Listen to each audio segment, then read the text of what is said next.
তারা সংসদে জব করেছে ইনশাআল্লাহ। আসসালামু আলাইকুম। আসসালামু আলাইকুম। সম্মানিত সাংবাদিক বন্ধুগণ এবং প্রিয় এলাকাবাসী,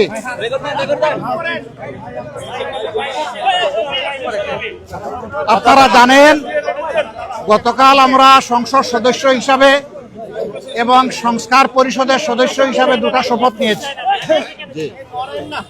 আমরা সংসদে গিয়ে দেশের জন্য ভালো কিছু করতে চাই ইনশাআল্লাহ, আর সংস্কারের মাধ্যমে সমাজের আবর্জনা দূর করতে চাই।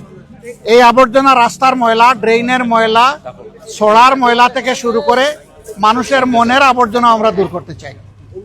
মানসিক সংশোধনের জন্য আমাদের অভিযান। আজকে এই পরিচ্ছন্নতা অভিযানে আমার অংশগ্রহণ করার মানে হচ্ছে আমার প্রিয় এলাকাবাসীকে, দেশবাসীকে বার্তা দেওয়া যে আমরা একটা পরিচ্ছন্ন সমাজ গড়ব, যে সমাজে আমাদের পরিবেশও সুন্দর থাকবে, আমাদের মনটাও সুন্দর থাকবে। পরিবেশ যখন সুন্দর থাকে তখন তার ইতিবাচক প্রভাব মানুষের মনোজগতের উপরে পড়ে। এ মানুষগুলো ভালো হয়, সমাজের জন্য দরদি হয়, দায়িত্ববোধ সম্পন্ন হয়। আমরা সেই বার্তাটাই মূলত দিতে চাচ্ছি। আমাদের ছোট্ট একটা দেশ, আমরা সবাই যদি আন্তরিক হই তাহলে নিজ নিজ আঙ্গিনা আমরা পরিষ্কার রাখলেই দেশ পরিষ্কার হয়ে যাবে। আজকে এই বার্তা দেওয়ার মাধ্যমে আমি আমার এই এলাকার সহকর্মীবৃন্দকে বলবো যে প্রতিদিন ফজরের পরে, আজকে এটা লোক দেখানো নয়, এটা দিয়ে শুরু। প্রতিদিন ফজরের পরে আমাদের প্রত্যেক ইউনিট মিনিমাম আধা ঘন্টা সময় এই পরিচ্ছন্নতার কাজ করবে। 1 ঘন্টা পারলে আরও ভালো। এরপরে যার যার কাজে, পারিবারিক পেশাগত দায়িত্বে তারা ছড়াইয়ে পড়বে, সমাজের অন্যান্য সেবায় ছড়াইয়ে পড়বে। কিন্তু এখন থেকে আমাদের এই এলাকাটা আমরা চাচ্ছি একটা মডেল এলাকা হিসাবে গড়ে উঠুক।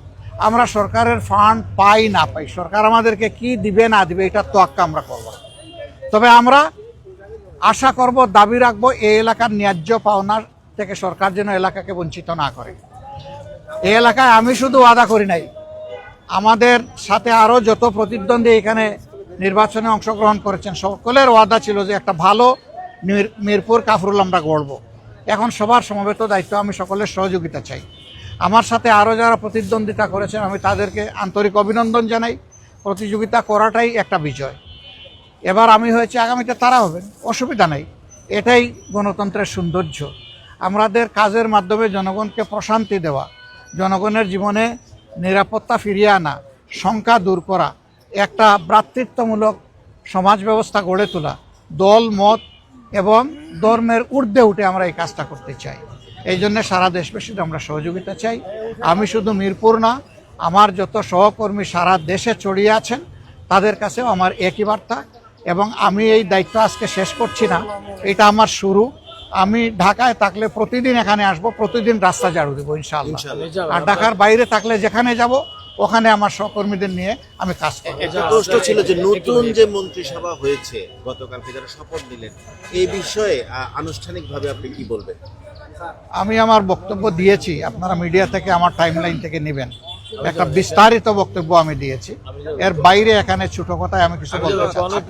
বলেছিলেন যে শক্তিশালী একটি বিরোধী দল হবেন সংসদে এবং রাজপথে, কিন্তু আমরা গত কয়েকদিনের যদি তথ্য বিশ্লেষণ করি, আপনারা অভিযোগ দিয়েছেন নির্বাচন ইঞ্জিনিয়ারিং এর, এরপর নির্বাচন পরবর্তী সহিংসতার অনেক ঘটনা আছে। সবশেষ গতকাল সংস্কার পরিষদের শপথ নেয়নি বিএনপি। তো সার্বিক যে বিষয়গুলো, সেখানে আপনাদের শক্ত কোনো অবস্থান? আমরা কালকেই পরিষ্কার করেছি, আপনারা ছিলেন সেখানে? ছিলেন। আমরা পরিষ্কার করেছি যে এই সংস্কার পরিষদের সদস্য হিসাবে শপথ না নেওয়া জুলাইকে অপমান করার শামিল আমরা মনে করি। এই জুলাইয়ের কারণেই তো এই নির্বাচন হলো। এই নির্বাচন হওয়ার কারণে তারেক রহমান সাহেব হয়েছেন প্রধানমন্ত্রী, আমি হয়েছি বিরোধী দলীয় নেতা। এই জুলাই না আসলে কি আমরা এটা হতে পারতাম? এই খেদমতের, এই সেবার সুযোগ পেতাম? তাহলে জুলাইকে আমাদের অবশ্যই স্বীকৃতি দিতে হবে, সম্মান করতে হবে।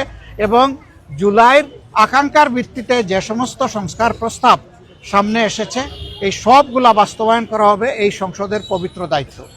যদি সরকারি দল উদ্যোগ নেয়, আমরা বিরোধী দল হিসাবে সর্বাত্মক সহযোগিতা করব।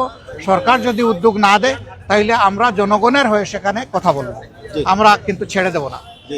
সবাইকে ধন্যবাদ। আসসালামু আলাইকুম।